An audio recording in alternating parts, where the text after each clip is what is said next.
Hello and welcome to Advertisers Watching Ads. This is a show where brands watch other brands' ads. Any campaign that's purporting to be generous, I think you sort of want to approach with a sense of cynicism. My real view is brands should generally steer away from purpose. Like, they do it too much.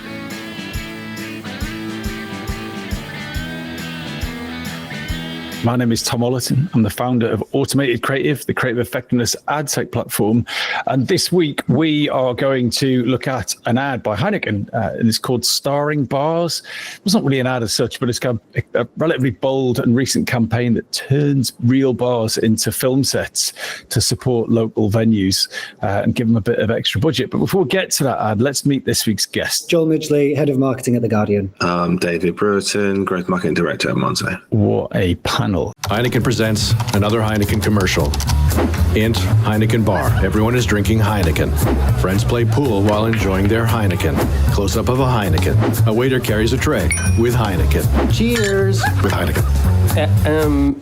What? I mean, it's a nice commercial, but real bars don't always have it that easy. We deal with rent increases, tax increases, salary increases. Right. So what's the use of advertising Heineken without the bars to sell Heineken? Oh. Just saying. He has a point. Anyway, how are you going to help the bars?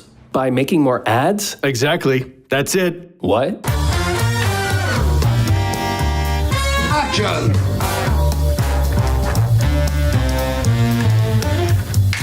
We already need bars as locations to shoot our commercials. So let's allocate our rental budgets to bars that could use some help. By making a small change in the way we produce our films, we're making a big impact on bars. Okay, Heineken dude, thank you. Wait, but what if we went bigger? What do you mean? Like the big screen. We created a location catalog with categories and detailed information, featuring Heineken bars from around the world.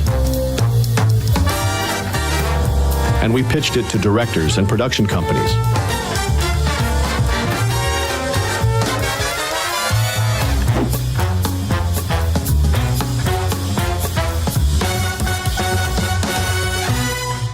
Plot twist, this is also a bar. So on a scale of 1 to 5, 1, 2, 3. Give it a 2. So as usual on this show, whenever I first see the ad, I get all excited about it. And then throughout the show, I generally start to be less convinced. But did you think this is brilliant? Or were you like, I'm not so sure? Well, to be honest, it's probably on the not so sure part of the spectrum, to be honest with you. I'm surprised they don't film their own ads in Heineken bars already. The general campaign in terms of going bigger, trying to get Hollywood directors interested in it, I felt like that was probably a little bit contrived. Didn't see anything around how that might have actually worked. There's an admirable message behind it to support these kind of community locations and the destinations that people go to as a community, but I didn't really see like how it was going to fundamentally make a difference to these bars. It felt like a bit of a one and done type effort rather than something that would continually support the bars. Like, how often are bars generally hired out for film sets, etc., given the amount of bars and locations there are around the world, or any specific location? So yeah, I'd be more concerned about the actual impact that it might have on some of these bars. They've got a reputation issue given that they're selling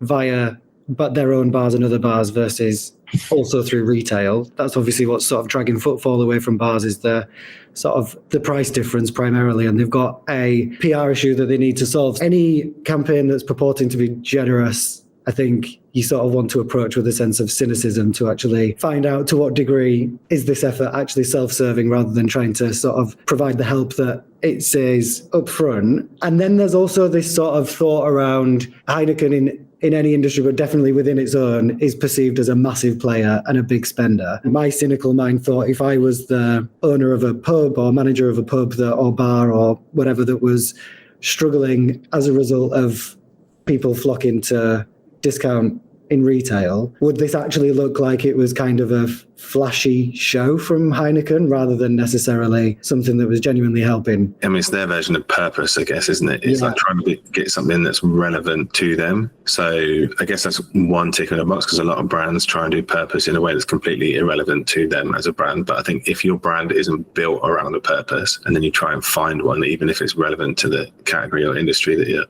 the brand is operating within, it still feels a bit contrived, right? So this is something that I think is admirable that perhaps they should do. It felt like it was a really good production principle that, as part of the ways of working within Heineken, we will always default to supporting businesses in this way, and we will commit to using X% of our budget to support them. That felt like, as an in-house sort of backroom principle, felt like a really brilliant thing. I can definitely see the benefit in telling people about that and making a virtue of it, because, why not?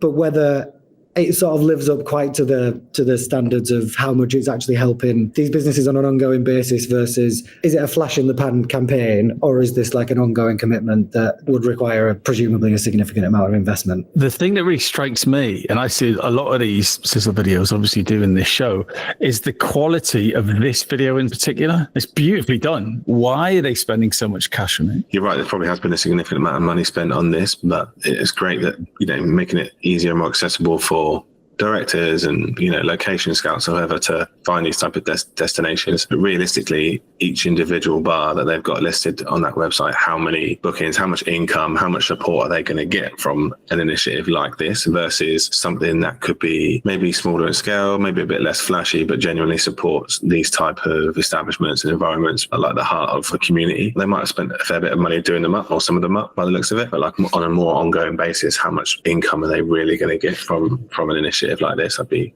pretty skeptical. The idea to support in real life is great, but I think there's probably a more sustainable and better way perhaps to do that, and this seemed a bit more like a showpiece way to do that. So David, your point is that it's great to have a purpose, and even better if your brand fits into it, but you feel this isn't showing enough value at the end. It's an idea, it's a bit of sizzle at the front, but how are bars actually benefiting? How's it benefiting Heineken? How's it benefiting the bars? The only metric, success metric, that I could find was 300,000 ad views per bar location, which I'm not sure exactly what that means, but it's very much like a sort of PR media metric rather than an impact, like a social impact or a campaign impact metric, which would, I think, be surely the real measure of success for something that's got this rather lofty ambition. My real view is brands should generally steer away from purpose. They do it too much unless your whole business is built around a specific purpose. So who gives a crap, toilet paper or Tony's Chocolonely, perfect examples of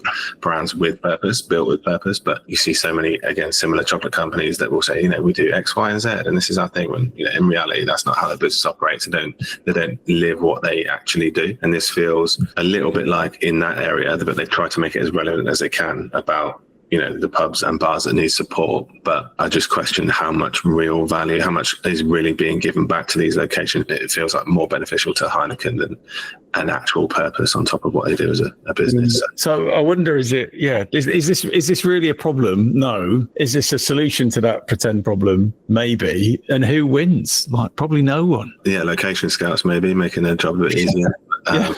It did make me think about what is more of a gold standard in this area that I'd want to aspire to if I was planning this kind of activity, because this world is very different. This is it's sort of B2B activity, isn't it, really, which is far away from where my head is usually at in my day job. And there's been a couple of maybe more emotionally led, slightly more humorous B2B campaigns from Figma and Canva. I don't know if you've seen in the last few months. There was a Canva campaign that ran, they did a takeover around Waterloo Station over the last spring, summer, where they brought to life a lot of the tools that Canva has.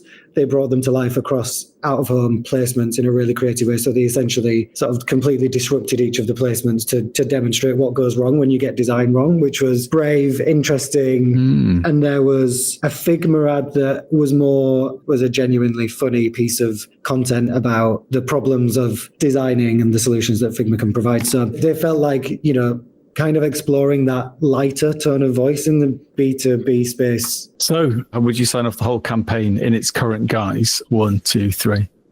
No. Well, there you have it. Lovely video. Heineken, there's the feedback from the industry.